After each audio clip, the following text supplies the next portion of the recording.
pendidikan non formal, mewakili dari kelompok 2 sebagai pemateri.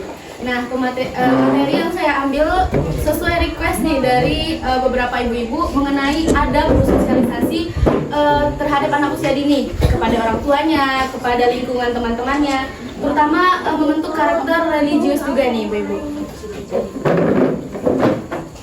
Nah, peran orang tua. Sebenarnya ibu-ibu nih mungkin kan lebih paham nih dari kami yang belum memiliki anak. Mungkin bisa dari ibu-ibu satu menjelaskan sebenarnya peran orang tua kepada anak usia dini itu gimana? Jauh ya? Boleh? Menurut ibu nih gimana sebagai peran orang tua dalam mendidik gitu?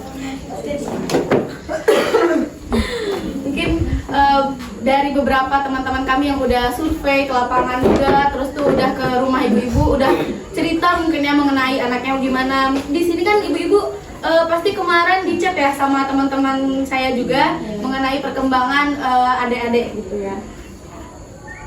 Nah, peran orang tua dalam penanaman karakter anak. Yang pertama itu mengembangkan keagamaan pada anak-anak. Selain di rumah, selain di sekolah, pastinya orang tua tuh memiliki cara didik tersendiri, apalagi keagamaan.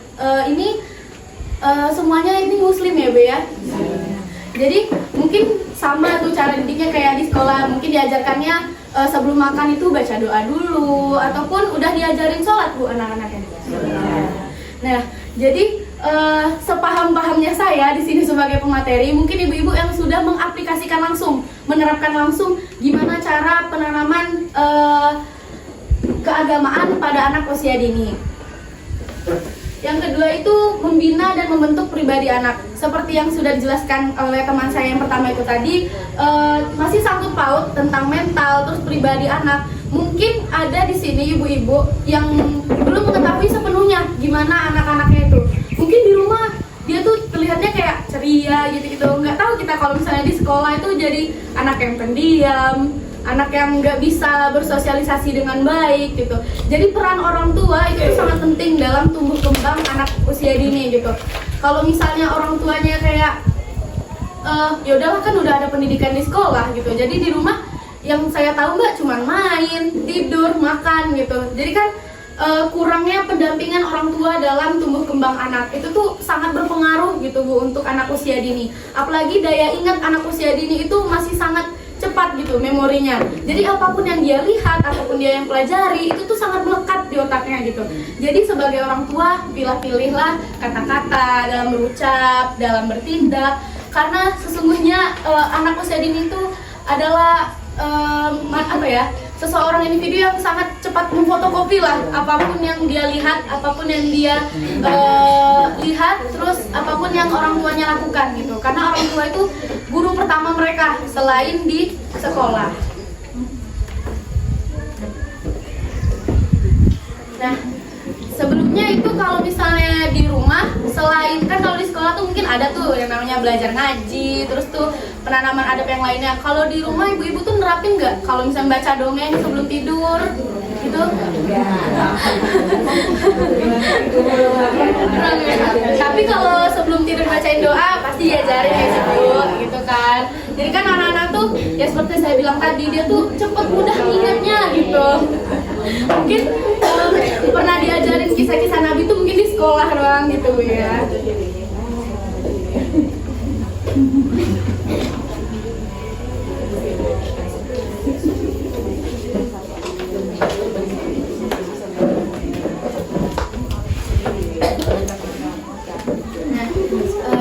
Seperti yang pernah saya itu kan salah satu murid di sini juga saya observasi, saya teliti gitu kan gimana anaknya, gimana kegiatannya sehari-hari.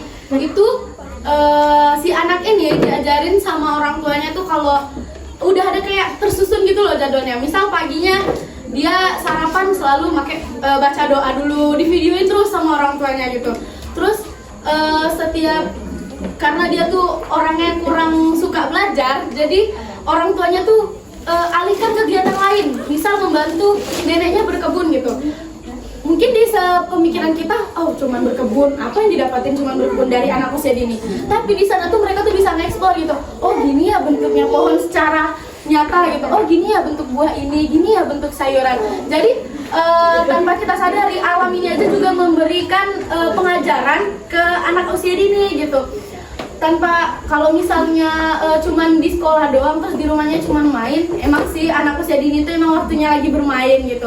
Cuman orang tua tuh bisa mengalihkan pendidikan dengan cara bermain gitu. Dengan di rumah, misalnya di sekolah udah capek nih dengan belajar, karena yang saya dengar itu buku tema-tema gitu ya Bu ya. Jadi kan udah capek nih belajar gitu. Nah kalau misalnya di rumah ya alihkan dengan cara bermain. Misal juga bisa dengan melukis ataupun kita tuh bisa loh ibu tuh sesekali membacakan cerita gitu biar saling ada, kalau bahasa sekarang tuh chemistry pada anak gitu. Ada banget ikatan batin yang lebih melekat dengan adanya bercerita, ngobrol gitu sama anaknya gitu.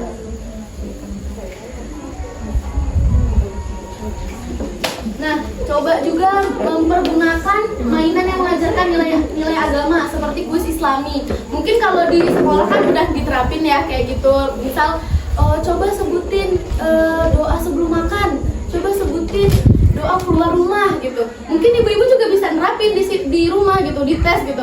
Oh kalau di sekolah gimana tuh pembelajaran doanya anak-anak? Mungkin kalau misalnya ibu-ibu tuh bertanya, dia tuh lebih ingat lagi gitu loh pembelajaran yang ada di sekolah.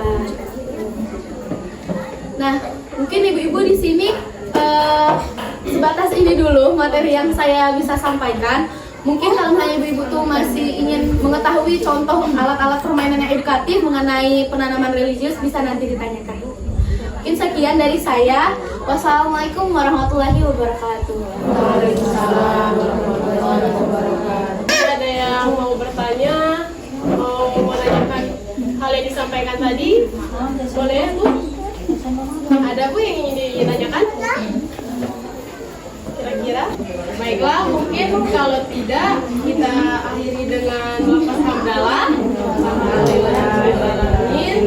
Sekali lagi mungkin saya ucapkan terima kasih banyak untuk ibu-ibu yang udah hadir. Mungkin kami minta maaf Bu sebanyak-banyaknya. Semoga sampai kesalahan tersebut sampai di sini saja dan silaturahmi kita bisa di selamanya, kalau bisa ketemu lagi.